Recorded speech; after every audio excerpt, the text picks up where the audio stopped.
Kisah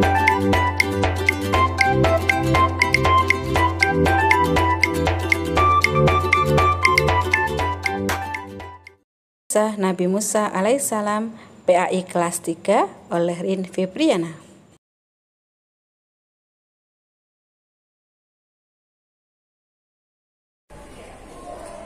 Bismillahirrahmanirrahim. Assalamualaikum warahmatullahi wabarakatuh. Halo salih-salihah kelas 3, semua dalam keadaan baik dan sehat ya. Alhamdulillah, Masya Allah. Hari ini berjumpa lagi dengan Ustadzah Rin dalam pelajaran PAI. Untuk materi kita hari ini, kita akan membahas sesuatu yang sangat seru. Kita akan membahas tentang sirah siapa ya? Yuk, kita simak sirah yang berikut ini.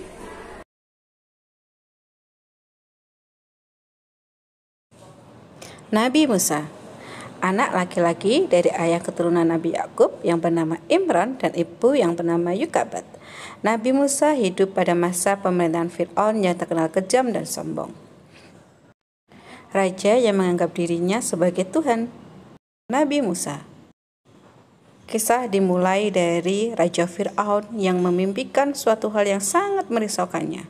Raja Fir'aun bermimpi bahwasanya dia melihat api yang membakar rumah-rumah orang Mesir terbakar dan anehnya rumah-rumah dari warga Bani Israel tetap utuh, tidak tersentuh api.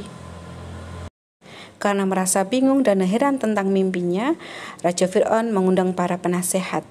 Dari penasehatnya, Raja Fir'aun mengetahui tafsir dari mimpinya, bahwasanya suatu hari nanti akan datang seorang pemuda yang akan mengalahkannya dan menjatuhkannya dari kedudukan sebagai seorang raja. Mendengar hal itu, Raja Fir'aun merasa murka, kemudian menyuruh seluruh prajuritnya untuk membinasakan, untuk menghilangkan bayi laki-laki. Di saat yang sama, Ibunda Nabi Musa yang sedang mengandung merasa galau, merasa bingung. Bagaimana dengan nasibnya? Raja telah menitahkan untuk membunuh semua bayi. Bagaimana jika bayinya adalah seorang bayi laki-laki? Kemudian oleh Allah difirmankan, dan kami ilhamkan kepada ibu Musa, susuilah dia, dan apabila kamu khawatir terhadapnya, maka jatuhkanlah dia ke sungai Nil, dan janganlah kamu khawatir dan janganlah pula bersedih hati, karena sesungguhnya kami akan mengembalikannya kepadamu dan menjadikannya salah seorang dari para rasul.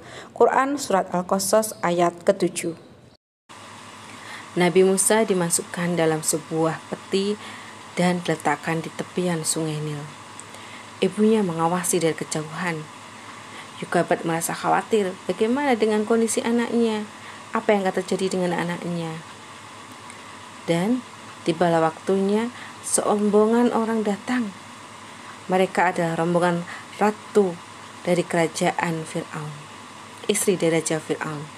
Ditemukanlah Nabi Musa dalam keranjang. Wah, ternyata ada orang bayi laki-laki di sini. Jatuh cintalah istri Raja Fir'aun kepada bayi Musa. Kemudian istri Raja Fir'aun mengatakan kepada Fir'aun untuk merawat anak laki-laki itu. Raja Fir'aun tidak setuju. Bagaimana jika ramalan itu benar? Bagaimana kalau bayi laki-laki inilah yang akan membawa ketidakberuntungan untukku? Tapi istrinya memohon kepada Raja Fir'aun agar mau merawat bayi itu. Dirawatlah bayi itu akhirnya oleh Raja Fir'aun dan istrinya. Istri Raja Fir'aun mencari ibu susu untuk Nabi Musa. Tidak ditemukan satupun ibu susu yang cocok untuk Nabi Musa.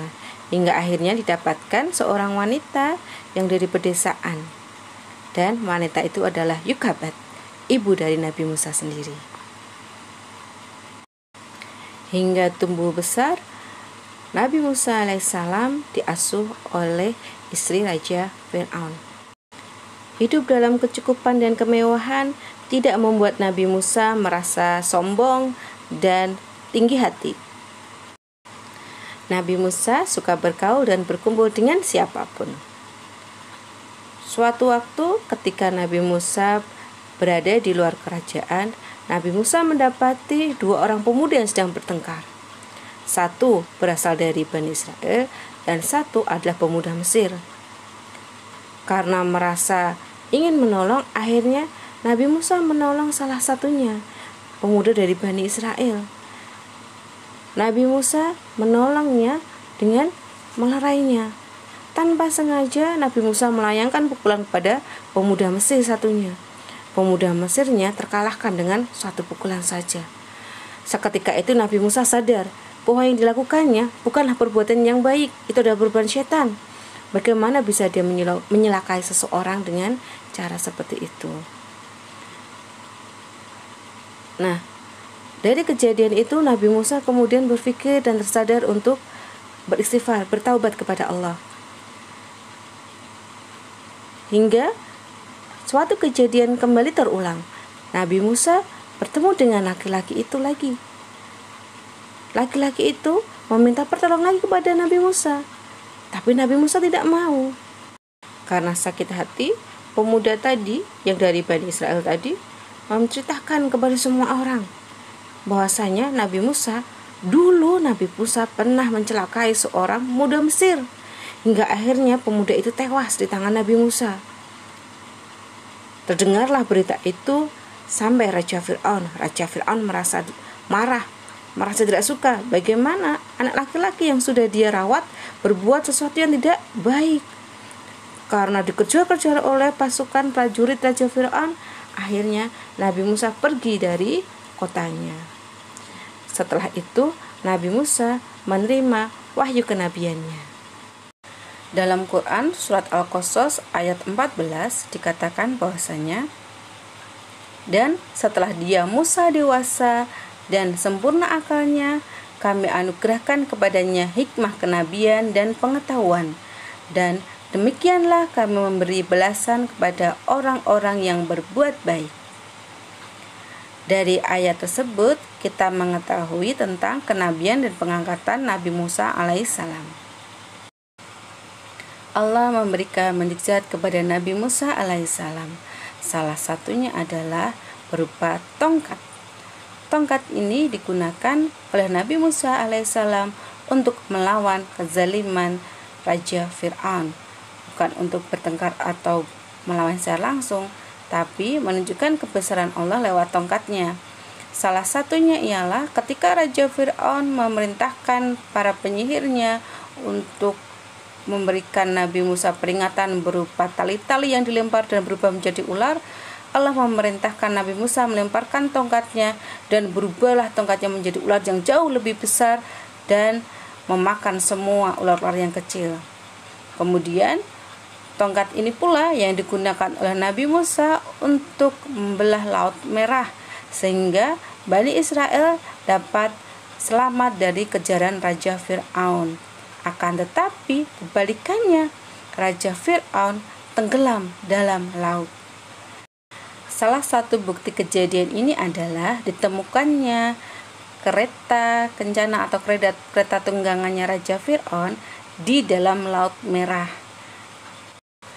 Dari cerita Nabi Musa, kita dapat mengambil beberapa hikmah. Yang pertama, apabila mendapat banyak nikmat, maka manusia tidak boleh jauh dari Allah. Yang kedua, manusia harus percaya kepada janji Allah seperti janjinya Allah kepada ibu Nabi Musa. Yang ketiga, manusia tidak boleh sombong atas apa yang dimilikinya, meskipun dia seorang raja sekalipun. Yang keempat, manusia harus berani memperjuangkan kebenaran, seperti ketika Nabi Musa tidak mau menolong pemuda dari Bani Israel yang sedang berkelahi tadi. Karena yang dilakukan adalah perbuatan salah, maka Nabi Musa tidak mau menolongnya. Selanjutnya adalah yang kelima, manusia tidak boleh menyombongkan diri kepada Allah, apalagi nauzubillah mencelik seperti Fir'aun yang menganggap dirinya adalah Tuhan dan sesembahan bagi makhluk yang lain. Demikian cukup cerita untuk hari ini. Barakallahu fikum.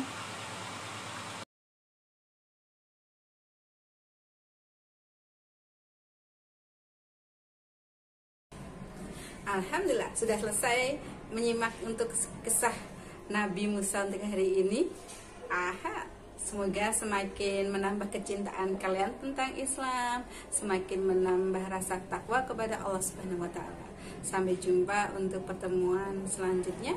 Cukup sekian untuk hari ini. Assalamualaikum warahmatullahi wabarakatuh.